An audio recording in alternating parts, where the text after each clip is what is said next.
Selamat pagi Bapak Ibu dan saudara-saudari yang dikasihi Tuhan.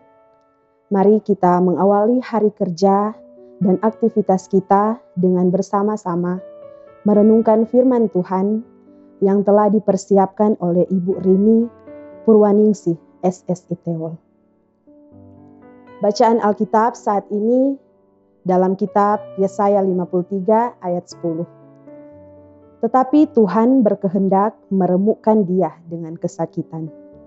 Apabila ia menyerahkan dirinya sebagai korban penebus salah, ia akan melihat keturunannya, umurnya akan lanjut, dan kehendak Tuhan akan terlaksana olehnya.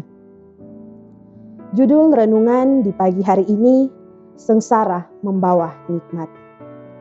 Bapak Ibu, saudara-saudara yang dikasihi Tuhan, bagi generasi yang lahir sebelum tahun 1970, pasti sangat familiar dengan novel Sengsara Membawa Nikmat.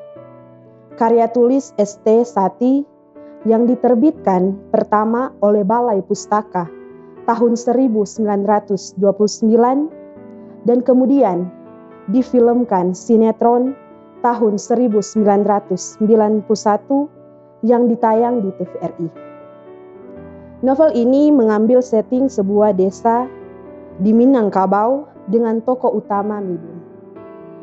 Midun digambarkan sebagai pemuda yang taat beragama, sopan santun tutur katanya, rendah hati, suka menolong, dan memiliki kemampuan bela diri ilmu silat.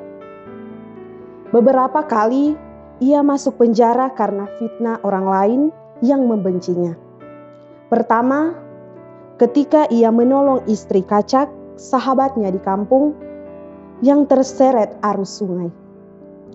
Bukannya ucapan terima kasih yang dia terima, malah Midun dituduh hendak memperkosa dan karena tindakan ini ia dipenjara. Ia pun pernah difitnah oleh tukang rentenir dan dijebloskan ke penjara untuk sekian kali.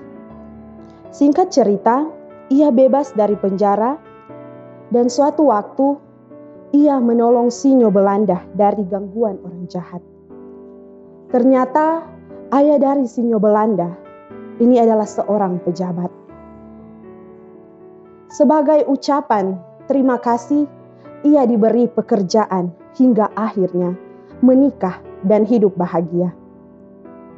Bapak Ibu yang dikasihi oleh Tuhan, berangkat dari kisah Midun sebagai gambaran kehidupan manusia, ada beberapa pelajaran yang bisa didapatkan melalui bacaan Yesaya 53 ayat 10.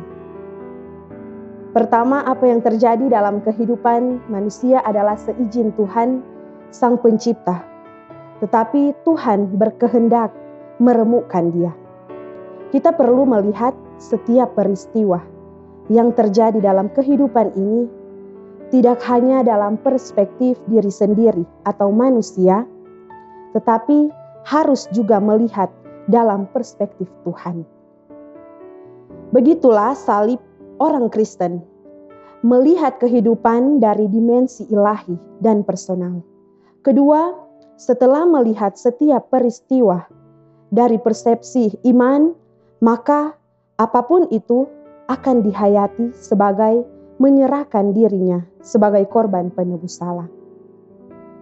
Dengan demikian, ketika kesulitan menghimpit, hal ini akan diterimanya sebagai bagian sang titah kepada yang dititahkan. Terakhir, suasana hati, senang, ikhlas, dan menerima itulah yang membuat Midun dan kita dapat enjoy menjalani kehidupan. Enjoy inilah yang membawa kita kepada melihat keturunannya. Umurnya akan lanjut.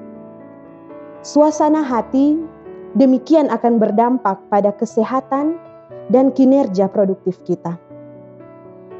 Bapak, Ibu, dan saudara-saudari yang dikasihi dan diberkati Tuhan, mari tetap setia menjalankan tugas panggilan kita.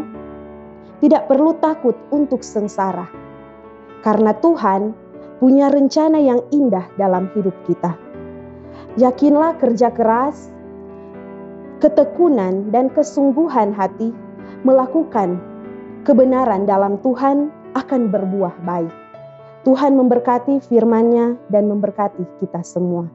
Amin.